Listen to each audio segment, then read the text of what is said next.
Well, hello and welcome back to the workshop, where today we're taking a closer look at Hornby's new batch of L1 264 tanks. So, Ben, lovely new tank engines. Well, not so new in terms of their actual availability because they've been around before, but great to see them back in the range. Yeah, they're a bit of a personal favourite of mine. They're sort of a modern LNER tank engine, so yeah, it's great to have them back in the range and available. Yes, they really were quite late in the LNER period, weren't they? Yeah. So the first one was actually built in 1945. It was designed by Edward Thompson. It was designed to replace some of the sort of older pre-grouping suburban tank engines that the LNER had. A production batch then followed in 1948, 99 of them, so there was 100 total, weren't wholly successful in service. So actually they didn't last very long at all. Withdrawal started in 1960 and they all finished off in 1962. Okay. So was there anywhere in particular you could see an L1 back in the 1950s? So when these were envisaged by Thompson, these were supposed to be the sort of general purpose LNER tank engine. They were in his standardization plans for the LNER. So they were kind of designed to go anywhere, really. But actually, from my knowledge, they actually did go pretty much everywhere. I mean, they started out on the Great Eastern Rail, Stratford. There's some trials on the Great Northern. They ran on the Great Central as well.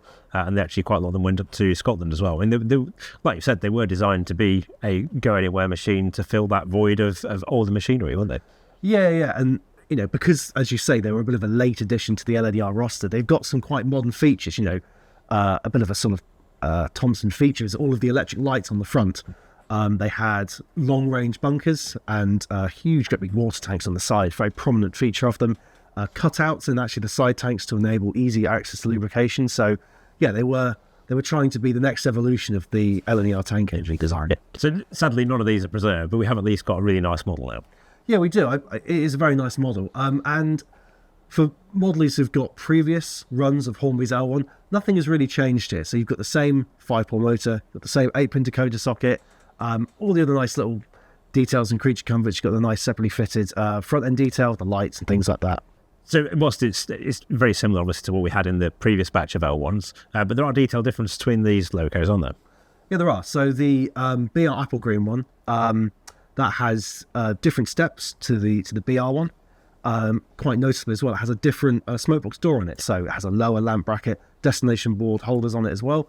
The BR one obviously has a higher top lamp bracket to make way for the smoke box number plate, and also has a speedometer as well. Yeah. So very, very, very subtle differences, but they've been quite accurately represented on these two models. Yeah. And I think these locos look great with the Hornby, Thompson and Gresley 50-foot suburban coaches or 51-foot suburban coaches. Really, really nice coaching stock to go with these. Yeah, and they've got plenty of pulling power. We had them on 6 Batman Mark 1, so any realistic formation you'd want, these can handle it quite happily. Yeah, I mean, they were quite powerful locos in service, weren't they? I mean, they took pretty heavy trains at the end of the day on the suburban services, so it's nice to be able to replicate that properly on your layout, isn't it? So now we're down to the important question, which is when can I buy one and how much they're going to cost? So both of these models have just come into stock with Hornby. They are £199.99 each, and it's just these two liveries. You got BR Lime Black and BR Apple Green. And I know which one I want, but there's got to be a firm favourite here, isn't there? I'm definitely picking the BR Lime Black. It does look very smart on the L1. Yeah, definitely, very smart. Yeah. Super. Well, thank you for watching today. Hope you enjoyed this latest video from the workshop and the closer look at Hornby's L1. You can read more about these locos in the latest issue of Hornby magazine. That's issue 212, our February 2025 issue. Plus, on Key Model World, you can find a full class history about these Super 264 tanks as well. Thank you very much for watching. See you next time. Bye for now.